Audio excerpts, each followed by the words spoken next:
I looked one guy up, and he was crazy. And so I'm like, yeah, we won't be going to that church. So I picked out this other church, and so I picked it out, and I saw it said they had a missionary. It said they were going to have a missionary that night, but I didn't recognize the name. And so we went there to church Wednesday night, and as soon as the missionary come walking up on the podium, I elbowed Aaron. I'm like, I recognize that guy. That guy has been to our church. And turned out, and I don't know whether we support him or not, but turned out it was a guy from Madeiraville. And so we're in Ocala, Florida, and it was a guy from Madeiraville that's going out to Utah. I just grabbed his card and took it over there and handed it to my mother-in-law. But anyway, it was this guy from Madeiraville that's going out to Utah, and so he presented his ministry, his burden, and then they actually let him preach down there. But I thought that was interesting that it just worked out that way. That we were down there then. But anyway, so if you have your Bible, we're gonna just hit 2 Kings chapter 25, and then we're gonna move to Jeremiah, and so in 2 Kings chapter number 25, we're gonna get into Gedaliah, who was the governor again after Zedekiah was king.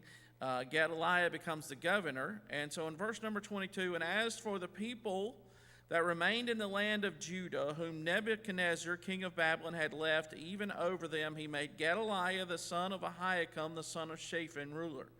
And when all the captains of the armies, they and their men, heard that the king of Babylon had made Gedaliah governor, there came to Gedaliah to Mizpah even Ishmael, the son of Nethaniah, and Johanan, the son of Kareth, and Sariah, the son of Tanhumath, and Netophathite, and Jezaniah, the son of a Maccathite, they and their men. And Gedaliah sware to them and to their men, and said unto them, fear not to be the servants of the Chaldeans, dwell in the land, and serve the king of Babylon, and it shall be well with you. But it came to pass in the 7th month that Ishmael the son of Nethaniah, the son of Elishama of the seed royal, came, and 10 men with him, and smote Gedaliah, and that he died, and the Jews and the Chaldees that were with him at Mizpah, and all the people, both small and great, and the captains of the armies arose and came to Egypt, for they were afraid of the Chaldees. Now, if you have your Bible, turn back to Jeremiah chapter number 40. Jeremiah chapter number 40, and we'll get into Jeremiah chapter 40. And you'll have to forgive me if I am rushing.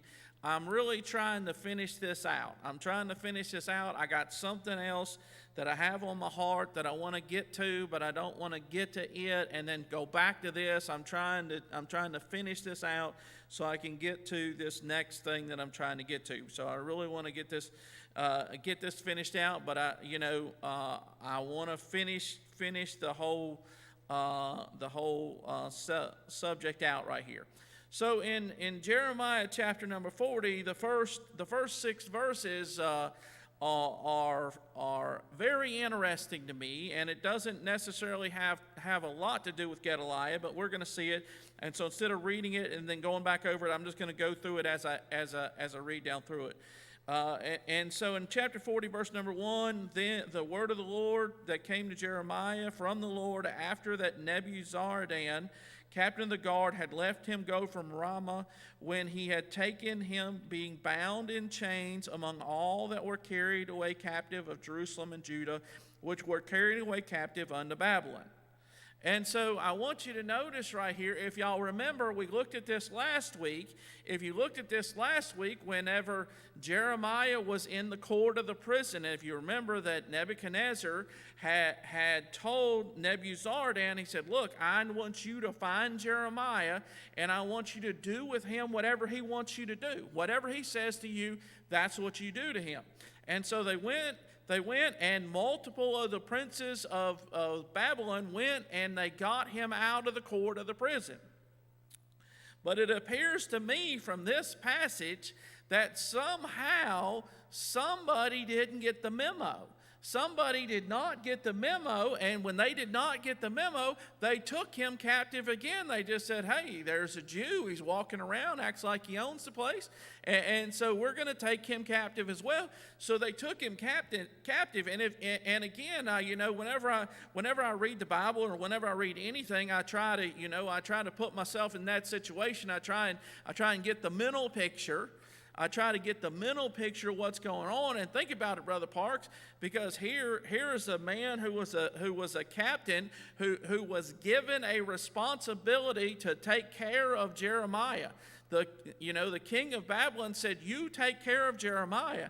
And so he was given this responsibility, and so he went and he loosed him from the cord of prison. He took him out of prison, and he let him go, and he told him to go to Gedaliah, but somehow, some way, they ended up with Jeremiah in chains. They end up with him in chains in this passage right here. It says, him being bound in chains among all that were carried away captive of Jerusalem. And so here he is. They're carrying these captives. They're carrying these captives into, out of Jerusalem into Babylon. They're carrying them away. And look who's bound. Look who's bound up in chains. And so somehow they find out about it. I don't know if he went and checked on him. Again, it's fascinating to me whenever we look at this, the care that Nebuchadnezzar and Nebuzaradan had for Jeremiah, and all the abuse that Jeremiah had taken from his own people, from his own countrymen, from the kings of Judah before this. It's fascinating to me that Nebuzaradan didn't just say, well, I let him go, he's fine. He took it upon himself to go and find him, and he's like, hey, where's Jeremiah? He's gone. And then he figured out, hey, they must have swept him up, and they're taking him with the rest of the captives. And so he goes and he finds him. And so look at the conversation in verse number 2. It says, and the captain of the guard took Jeremiah and said unto him, the Lord thy God hath pronounced this evil upon this place. And again, Brother Croft, I find it fascinating that here is the people that God was using to punish Judah. God was using them to punish Judah, but they were not God's people. They were not God's people. They were not, in our day and age, we would say they were not Christians. But again, they did not worship Jehovah. That was not who they worshiped. That was not who they followed. But God was using them to punish Judah. And so here is this captain of this conquering army, and he's speaking to a prophet from this conquered land, and he's very respectful to this prophet and very respectful to the God of this prophet, and didn't say, our God defeated your God. Our God was bigger than your God, and that's why this happened. He said, the Lord thy God hath pronounced this evil upon this place. I'm fascinated by the respect that these people paid to Jeremiah and to Jeremiah's God. They had a respect for God that even the people of the land did not have. If you remember that the people of the land were basically, they were basically idolaters. Every time that God gave them an opportunity to get their hearts right and fully focus and fully serve God, they turned away and went after other gods. And we're going to see that next week, Lord willing, if I can get that far that fast. We're going to see that again next week, that even once they get down to Egypt, which Jeremiah tells them not to go to Egypt. Jeremiah tells them, hey, if you'll stay in here, God will bless you here. God will bless you here.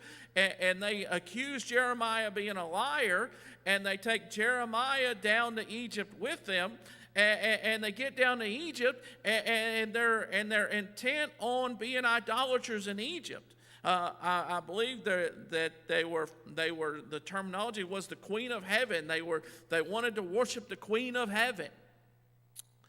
And so, but here is this conquering army general or whoever, and he's very respectful to Jeremiah, and he said, your God said this was going to happen. And again, they understood, no doubt they understood. I mean, they've conquered all these other lands. They didn't have to worry about it. But they understood that unless God allowed them to take Jerusalem and Judah, they were not going to take Jerusalem and Judah. They actually looked at their history books and said, hey, we remember what happened to the Assyrian army in Hezekiah's day, and even though they were a bigger army and a more powerful army and a greater army, even though they had all of that and they had the city surrounded just like us, but God, you know, without Judah, without the men of Judah ever having to lift a finger, God took them away. And so they understood that history, and they understood that they were not just fighting against a nation and that nation's army, they were fighting against that nation's God. And unless that nation's God allowed them to overcome them, they were not going to overcome them. And so here is the captain of this army that said, hey, we understand. We understand that your God said this was going to happen. That's why this evil comes. And no doubt you think about, you think about if you've seen any of the images from a war in Ukraine, or if you've ever looked at any images from any war, just the sheer destruction. And we understand that nowadays we have these big bombs that we drop, but you think, they burned the city. They tore the walls down and burned the city and burned the temple and burned the king's house. Just looking at that, all that mass destruction. And so you see right here, it says in verse number 3, it says, now the Lord hath brought it, done according as he hath said. And so he's talking to Jeremiah right there. He said, it's the Lord that's done this. It's God, Again, you would have thought as a conquering army, he would have stood up and said, we did this. But that's not what he said at all. He said, the Lord did this. The Lord did this to this nation. And look, and again, get the picture in your mind. Jeremiah was in chains. He was in chains, and he was among other captives. And so right in the middle of his statement, he stops. He stops talking to Jeremiah, and he starts talking to the people of the land. And look at what he says. He says, because ye have sinned against the Lord, and have not obeyed his voice, therefore this thing has come upon you. And so right in the middle of his conversation with Jeremiah saying, hey, the Lord's done this, he says, you know what? I'm going to talk to these guys. This is your fault.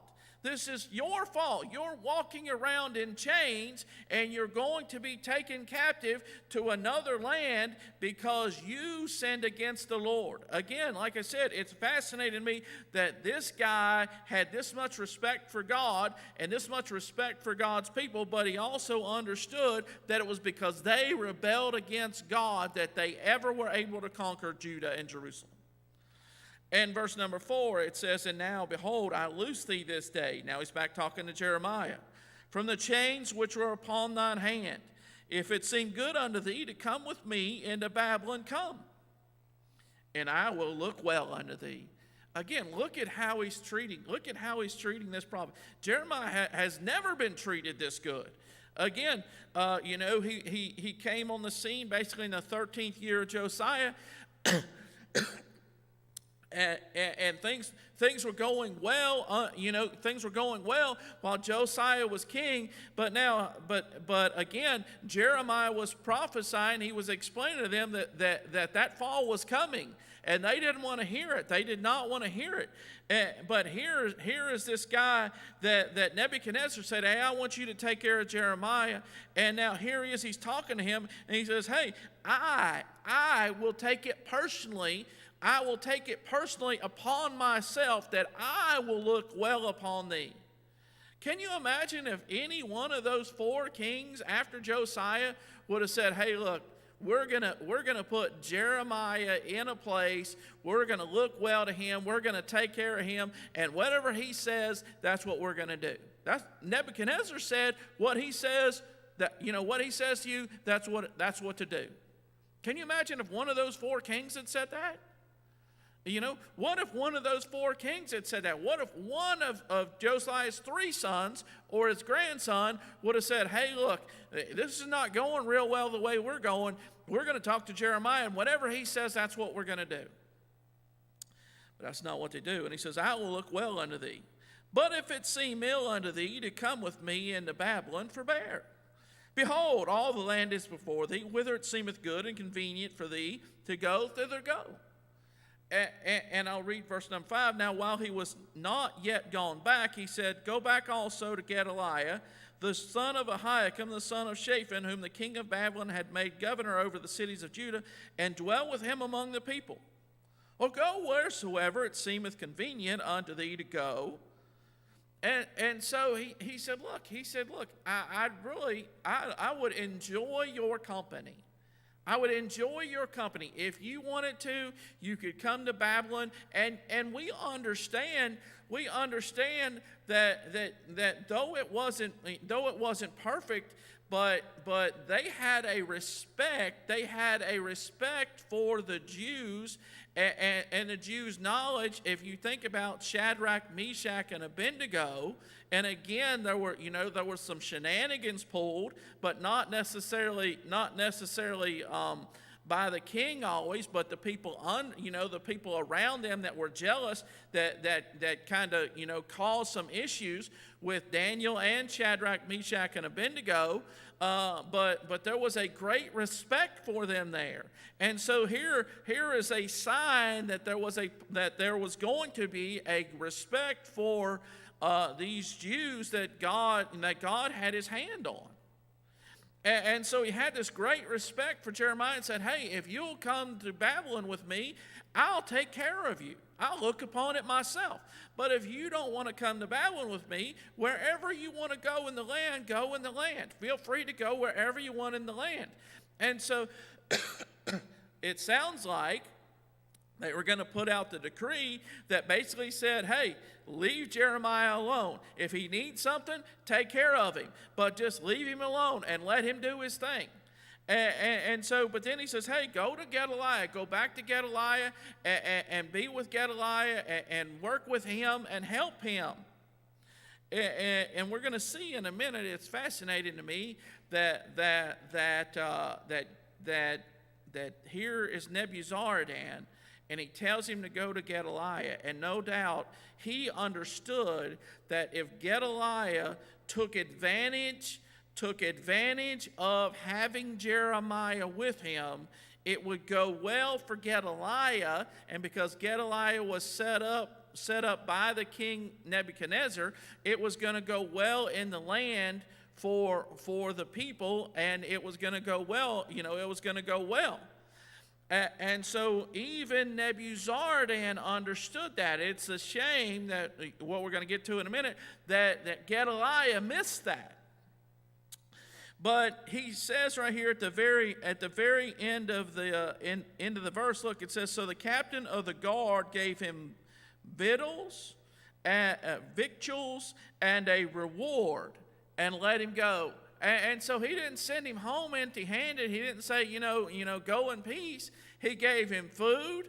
He said, look, you're going to have to eat, and here's a reward. I don't know what that reward was, but he gave him something to sustain himself and said, here you go in peace. In verse number 6, then went Jeremiah unto Gedaliah, the son of Ahikam, to Mizpah, and dwelt with him among the people that were left in land. So again, So because of this verse, we know that Jeremiah was close. He was living close at the time to Gedaliah. And so now we get to verse number 7. It says, now when all the captains of the forces which were in the fields, even they and their men, heard that the king of Babylon had made Ahikam governor in the land, and had committed unto him men and women and children, and of the poor of the land, of them that were not carried away captive to Babylon, then they came to Gedaliah to Mizpah, even Ishmael the son of Nethaniah, and Johanan and Jonathan the sons of Kareah, and Sariah the son of Tanhumeth, and the sons of Ephi the Naphtophathite, and Jezaniah the son of a Mekathite, they and their men. So you see right here, so now Gedaliah has been made the governor.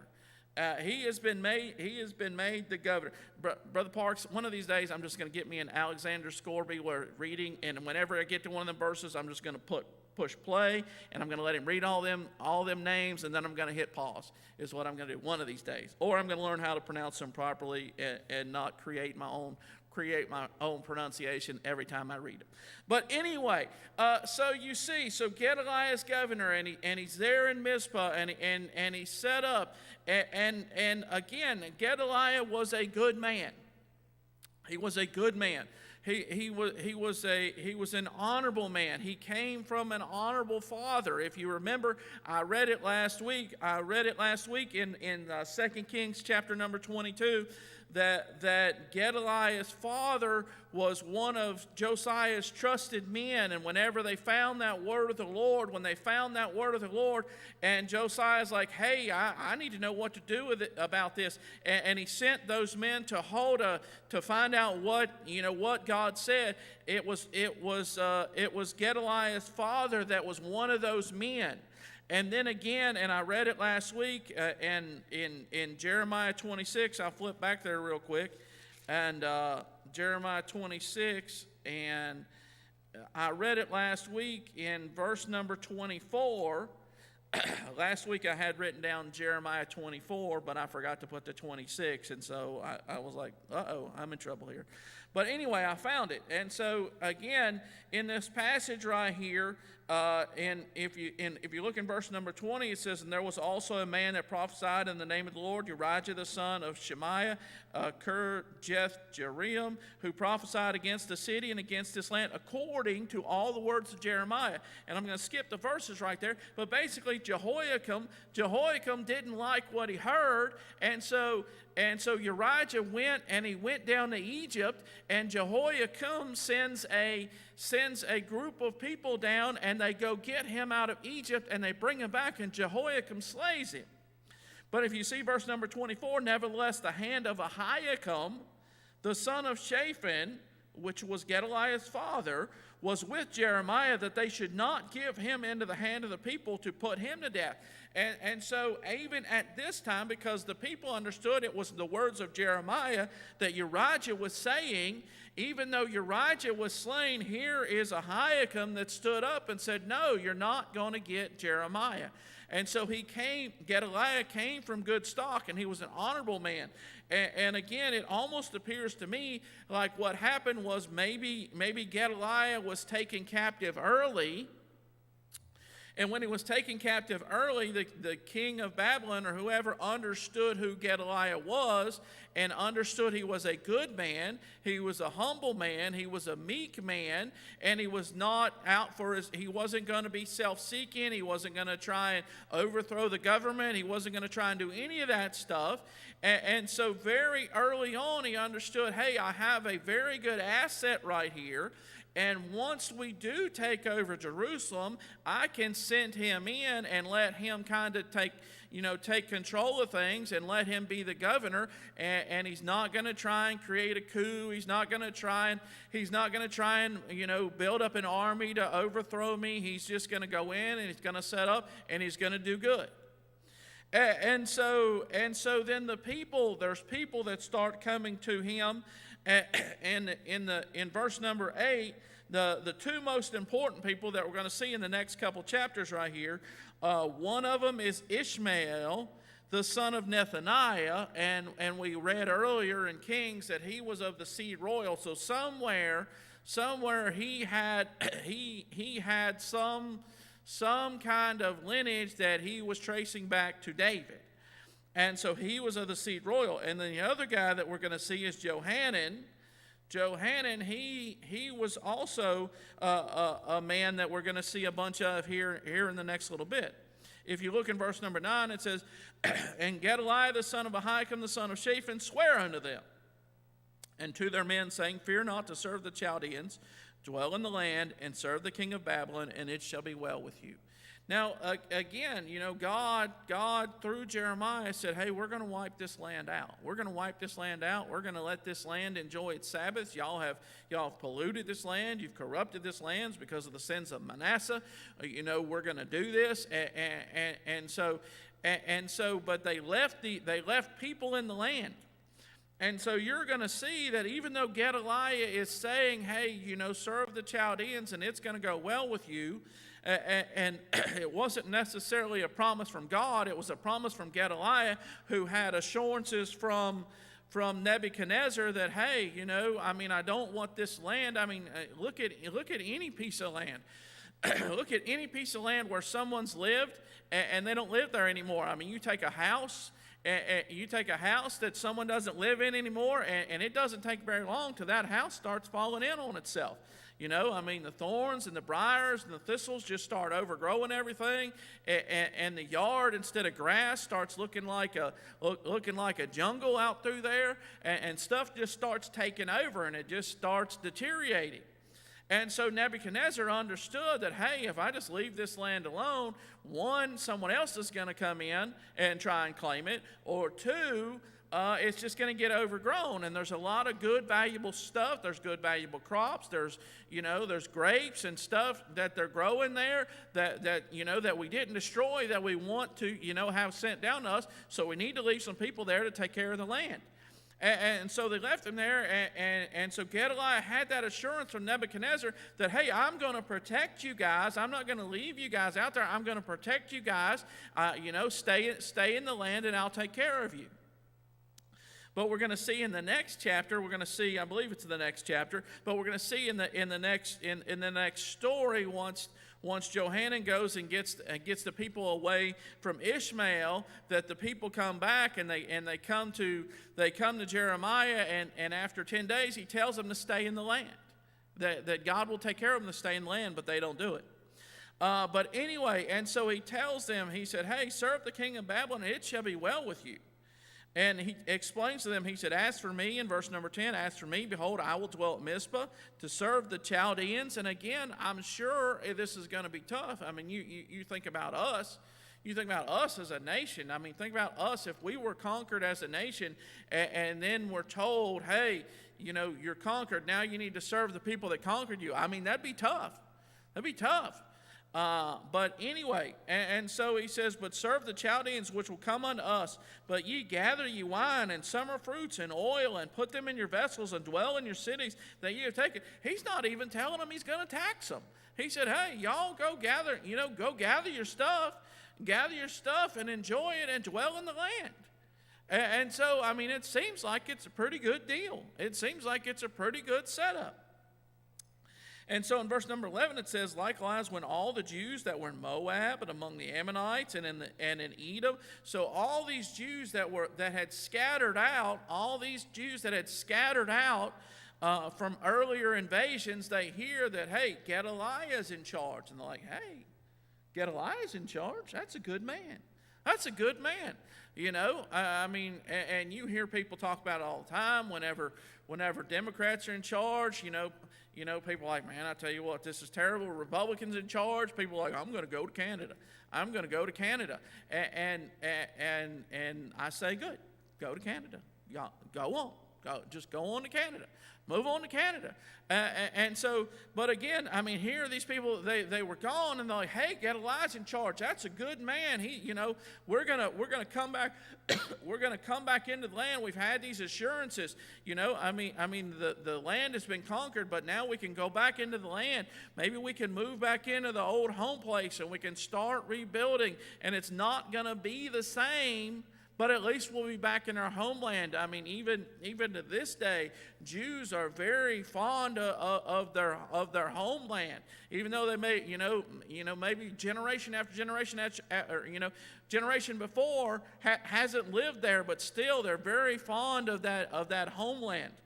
And so even in this day, and so that in verse number 11 again, that were in the countries heard that the king of Babylon had left a remnant of Judah, and that he had set over them Gedaliah the son of Ahikam, son of Shaphan. Even all the Jews returned out of all places whither they were driven, and came to the land of Judah to Gedaliah unto Mizpah, and gathered wine and much summer fruits, very much. So again, here, it looks like things are going pretty good, Brother Parks. It looks like things are going pretty good. And so in verse number 13, It says, moreover, Johanan, the son of Kareah, and all the captains of the forces that were in the fields came to Gedaliah to Mizpah. So now, here comes our first major obstacle, Chris. Here comes our first major obstacle for Gedaliah. Is these men are coming out? They're coming out of the fields, and in verse 14, and said unto him, dost thou certainly know that Baalis, the king of the Ammonites, hath sent Ishmael, the son of Nethaniah, to slay thee? And so they come to him and they say, surely to goodness, you have heard.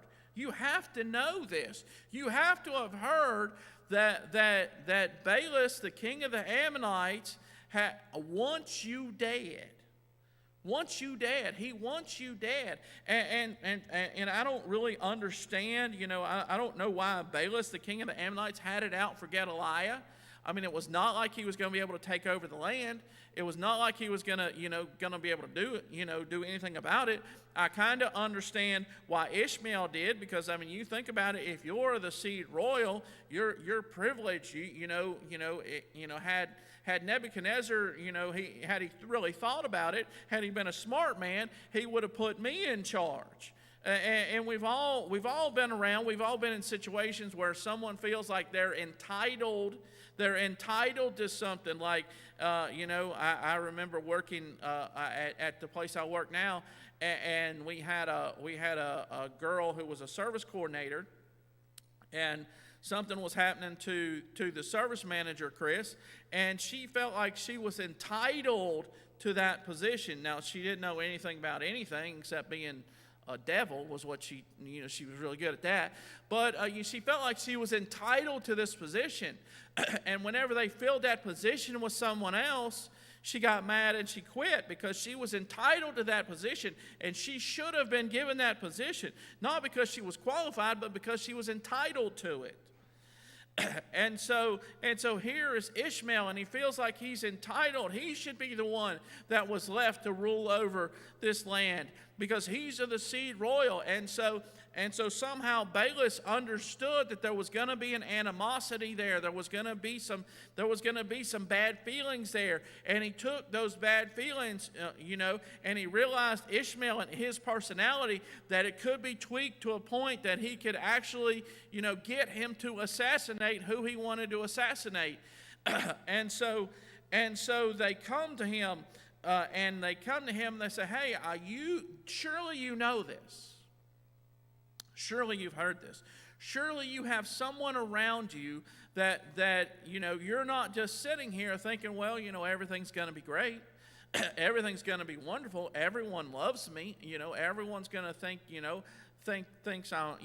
it's great.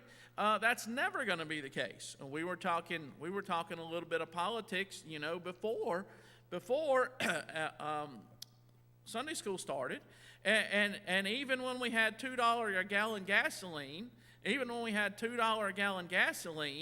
there were people that hated the man who was in charge while we were having $2 a gallon gasoline. And now we have almost $5 a gallon gasoline here in Georgia, and they do have $5 gasoline all over the place. And there are people that still hate the man who was in charge when we had $2 a gallon gasoline. They still hate him so much they'd rather the whole country and really the whole world suffer while we deal with $5 a gallon gasoline than have to put up with that man who was in here before when we had $2 a gallon gasoline. So I don't care what good you do, there's always going to be someone that can find a reason not to like you. There's always going to be someone that will find a reason not to like you. And so here is Johanan, and he comes to him and he says, surely you understand this. Now, Chris, this is a warning, and one of the things that I've picked up on as we've studied down through these kings is these people, and even us, we need to learn it doesn't really matter sometimes who the warning comes from. Just because the messenger is someone we don't like doesn't mean the message didn't come from God. Just because the messenger is someone that we really don't care for If you remember when Josiah, whenever Josiah decided he was going to go out against Pharaoh Necho, and Pharaoh Necho was like, "Hey, listen, I don't want to fight you. Don't come out against me." And Josiah went out against him anyway. And because he didn't heed the warning, he disguised himself. He went out there anyway, and they ended up killing him. They didn't intend to, I don't believe, but they ended up killing him because he didn't heed a warning. And so now here, I want you to think about, here is a warning that comes. And he had a, if you're a card player, he had an ace up his sleeve. He had Jeremiah in Mizpah. He had Jeremiah in Mizpah. And why on earth, whenever these men come to him, did he not immediately go to Jeremiah, Brother Croft, and say, "Hey, look, this is what Johanan's saying about my friend Ishmael, and is this true?" You never, number one, you never see where God said, "Go to Gedaliah and tell him this is going to happen to him." God didn't send Jeremiah. And I think sometimes we get ourselves wrapped around the fact that this is my man of God and he's the only one that can tell me right or wrong, and we don't listen to other people. We don't heed the warning that comes from someone else because it didn't come from the one that we thought it should come from. The warning does not come from Jeremiah. God did not tell Jeremiah to go to Gedaliah. But Gedaliah did not go to Jeremiah and say, "Hey, I need you to tell me what's going to happen here." So here is this resource. Here is this resource that the king of Babylon and the captain of the guard of Babylon understood how valuable Jeremiah is, that they said, "Hey, if you're not going to come with us to Babylon, go to Gedaliah." And here Gedaliah has him, and again, we're only, and I didn't say it, but we're only 2 months into his reign. They burned the city in the 5th month. We're in the 7th month. I didn't say that earlier, but we're only 2 months in. We're not years in. We're only 2 months in. We're 2 months in, and they're already plotting this assassination attempt, and he's already forgotten about Jeremiah. He's already forgotten about him. Chris, I know the temple's been burned and everything, but you'd have thought he's like, "Hey, this is awesome. I've got Jeremiah here.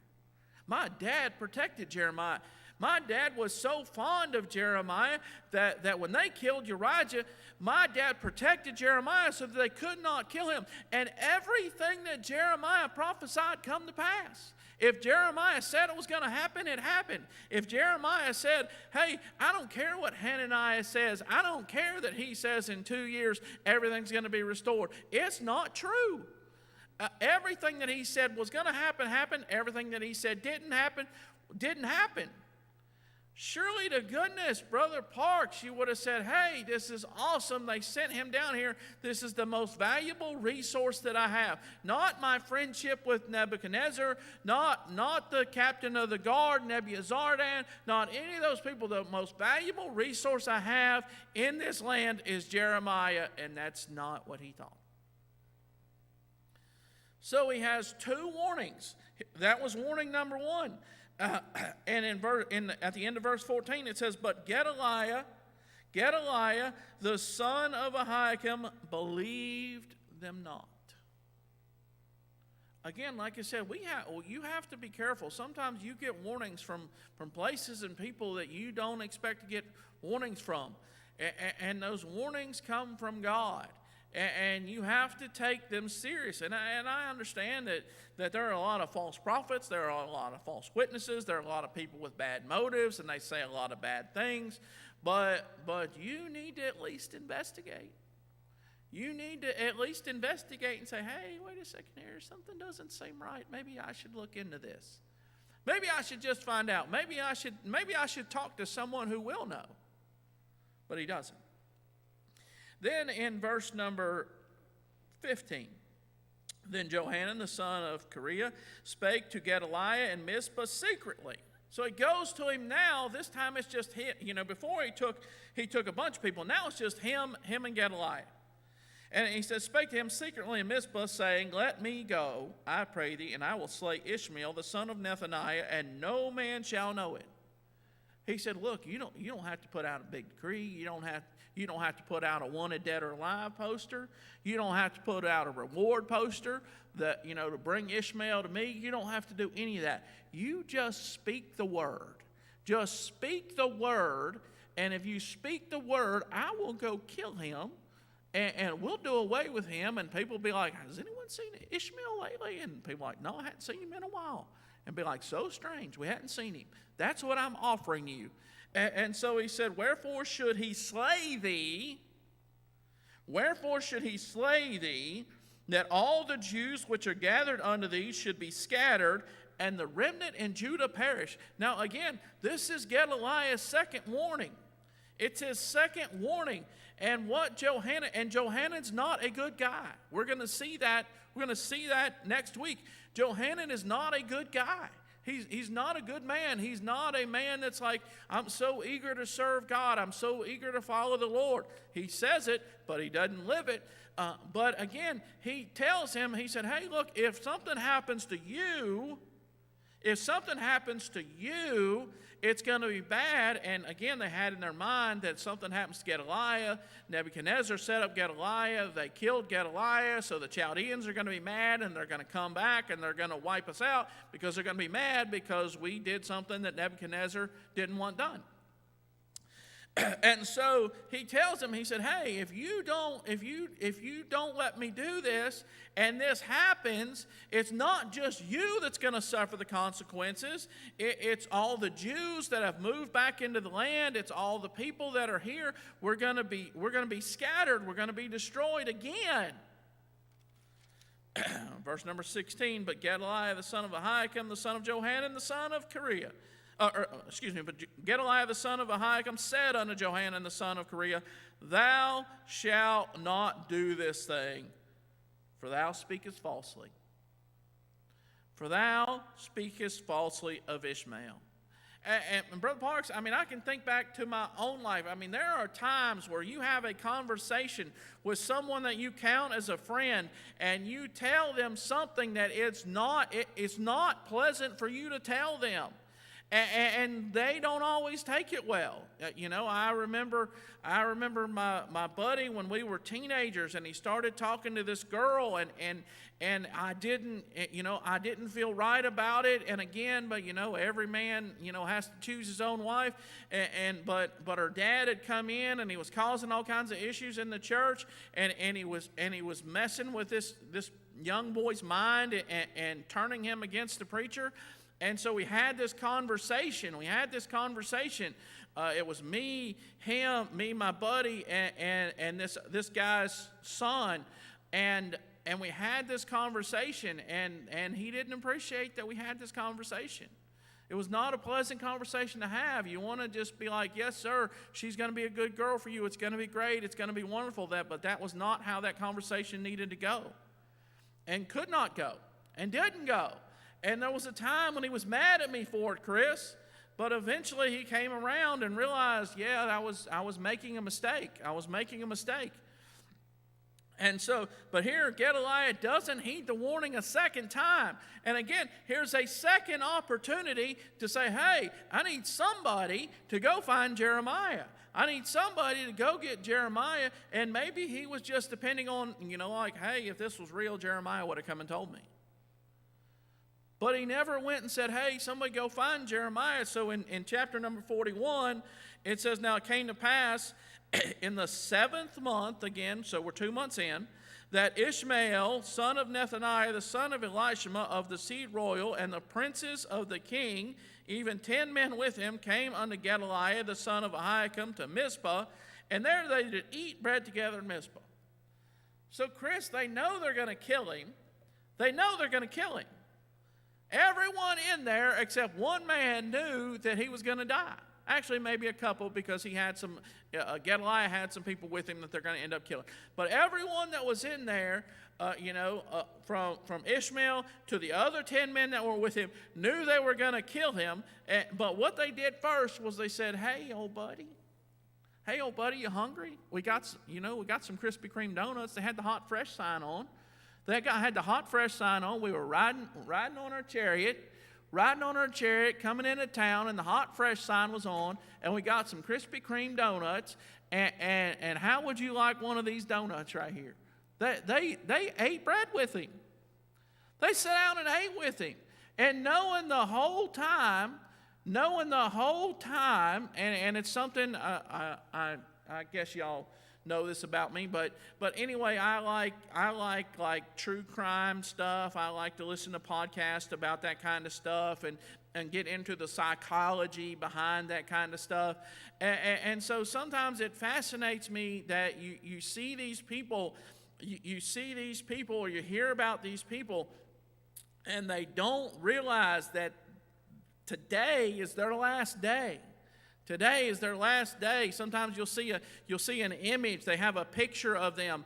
And it's a picture on like a security, like they're at Walmart, and that's the last picture anyone has of them alive is a photo of them from a Walmart security camera as they walk out of the Walmart or whatever, and they have no idea. But also, Chris, the psychology behind sometimes these people are going to be murdered. They're going to be murdered.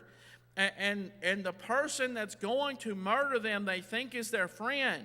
And sometimes it's their husband. Sometimes it's their wife. Sometimes it's a childhood friend. Sometimes it's someone that they've known for years and years and years. And they think they know these people. And yet the whole time they're with this person, they don't realize that this person is intending to kill them. And so here, Gedaliah, even though he was warned twice that this was going to happen, sat down and ate bread with them. Would it not have been like, hey, this is weird. I've been warned twice that this guy wants to kill me. And next thing I know, lo and behold, guess who shows up with 10 armed men? 10 armed men. He shows up and says, hey, you want to eat? And no doubt when, they caused him to take down his defenses. He might have had some defenses up when he first come in, but when he said, hey, I just come to sit down and eat with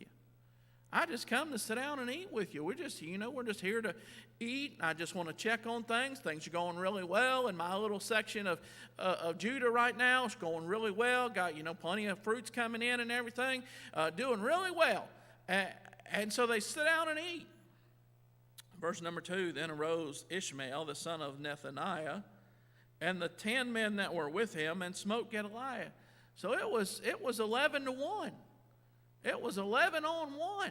It was 11 on 1. Here's Gedaliah, and he's been so naive that he refused to heed the warning from Johanan, and now here comes Ishmael, and they sit down and eat, and then they stand up, and it's like, oh, okay, well, it's time to leave, and instead of getting up and leaving, they kill him. It says, and smote Gedaliah the son of Ahikam the son of Shaphan with the sword, and slew with him whom the king of Babylon had made governor over the land. They killed him. They killed him because he didn't heed a warning. He did not heed a warning. He was given a warning by Johanan, but it didn't come from Jeremiah. It didn't come from the person he thought it would come from. And he felt safe and he felt fine, but 2 months into his governorship, he was killed because he didn't heed the warning, and he didn't seek out counsel. He didn't seek out counsel when he was warned. Again, like I said, it's one thing you're like, hey, no one told me, but he was told. And then it was on him, Chris, that he had access to Jeremiah. It wasn't like there was no prophet in the land. It wasn't like God took all the prophets out of the land and left him there on his own. God had him someone that he could have spoke with, and he said, I think I'll be fine. And because of that, it cost him his life. Thank y'all.